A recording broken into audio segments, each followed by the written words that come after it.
진짜 세계를 기억하는지 물어볼게요.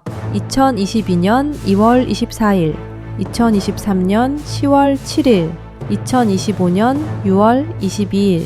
기억하는 분들 있어요? 러시아가 우크라이나를 침공한 날, 하마스가 이스라엘을 기습한 날, 그리고 미국이 이란 핵시설에 벙커버스터를 투하한 날. 2차 세계대전이 끝난 게 1945년이에요. 딱 80년 전이죠. 그 80년 동안 이런 일들이 3년 연속으로 터진 적이 없었어요. 그런데 지금은 터지고 있어요. 많은 분들이 이렇게 느끼죠. 요즘 국제 정세가 예전 같지 않다고, 뭔가 불안하다고. 그리고 대부분 이렇게 생각해요. 트럼프 때문이다. 근데 저는 그게 아니라고 봐요. 이건 훨씬 오래된 이야기예요. 역사는 이미 이날이 올 거라는 걸 알고 있었습니다. 그 이유 500년 전 역사에서 시작됩니다. 자, 숫자가 말해줍니다. 2차 세계대전이 끝난 1945년부터 지금까지 80년이에요. 여기 계신 분들 모두 태어나서 한 번도 세계대전을 겪지 않은 세대예요.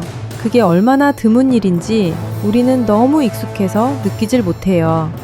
그런데 딱 3년 사이에 뭔가 달라졌어요. 2022년 2월 24일, 러시아가 우크라이나를 침공했어요. 유럽에서 대규모 지상전이 벌어진 건 2차 대전 이후 처음이에요. 2023년 10월 7일, 하마스가 이스라엘을 기습했어요. 중동 전선이 다시 불붙었죠. 2025년 6월 22일, 미국이 이란 핵시설에 벙커버스터를 떨어뜨렸어요. 테러가 아니라 국가 간 직접 충돌이에요.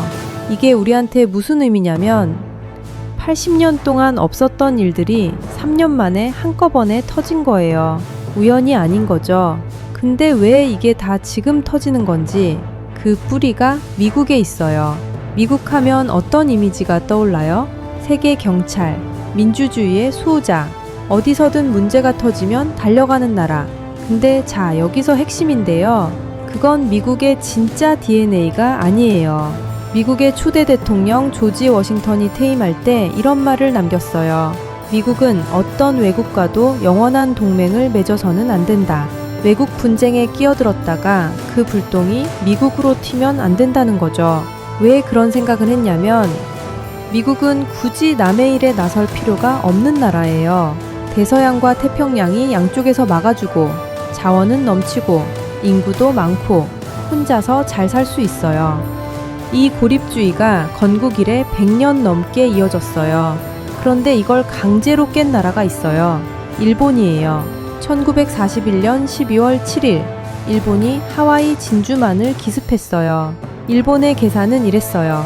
미국은 고립주의 나라니까 전면전은 안 올 거야. 완전한 오판이었죠.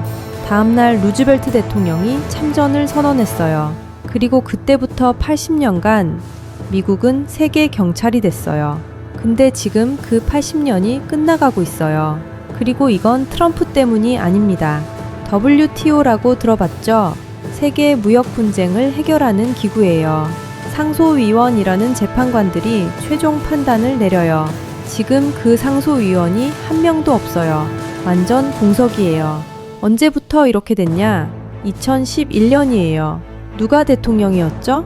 오바마예요. 트럼프가 아니에요. 오바마 정부 때부터 미국이 상소위원 연임을 하나씩 막기 시작했어요. 새 임명도 막았어요. 2020년 이후엔 완전히 빈자리가 됐고 바이든 대통령이 들어오고 나서 어떻게 됐을까요? 트럼프 때 걸었던 대중 관세를 하나도 안 풀었어요. 오히려 일부는 더 높였어요. 이게 우리한테 무슨 의미냐면 미국의 방향 전환은 트럼프 한 사람의 일탈이 아니라는 거예요. 미국이라는 나라 전체의 피로감이 쌓여서 나온 결과예요. 루비오 국무장관이 이런 말을 했어요. 우리가 80년 동안 질서를 만들고 도와줬는데 다들 우리를 봉으로만 알았다고요. 미국이 만든 질서에 미국 스스로가 가장 먼저 등을 돌리고 있는 거죠. 그럼 미국이 빠진 자리에 누가 채워지느냐? 역사가 이미 시뮬레이션을 해봤어요. 하버드대학교 그레이엄 앨리슨 교수가 이런 연구를 했어요. 지난 500년 동안 기존 패권국과 새롭게 떠오르는 강국이 충돌한 적이 몇 번이나 있었는지 숫자가 말해줍니다. 총 16개 케이스가 나왔어요. 그 중에서 12번이 전쟁으로 끝났어요. 75%예요. 이걸 투키디데스의 함정이라고 불러요. 기원전 그리스 역사가 투키디데스가 한 말에서 나왔어요. 아테네가 강해지자 스파르타가 두려워했고 그 두려움이 전쟁을 만들었다고. 신흥 강국이 올라오면 기존 태권국은 불안해져요. 그 불안이 견제가 되고 견제가 충돌이 되고 충돌이 전쟁이 되는 거예요. 지금 구도를 보면요. 미국과 중국이에요. 2000년대 초반만 해도 미국은 중국에 기대를 가졌어요. 개혁 개방을 하고 돈맛을 보면 결국 자유민주주의로 넘어오지 않겠냐고. 지금은 그 기대가 완전히 사라졌어요. 중국은 세계 경제를 쥐락펴락하면서도 체제를 바꿀 생각이 없어요. 자, 여기서 핵심인데요. 16번 중 12번이에요. 우리는 지금 어느 케이스로 가고 있는 걸까요? 단 4번은 전쟁을 피했어요. 왜? 헤겔이라는 철학자가 이런 말을 했어요.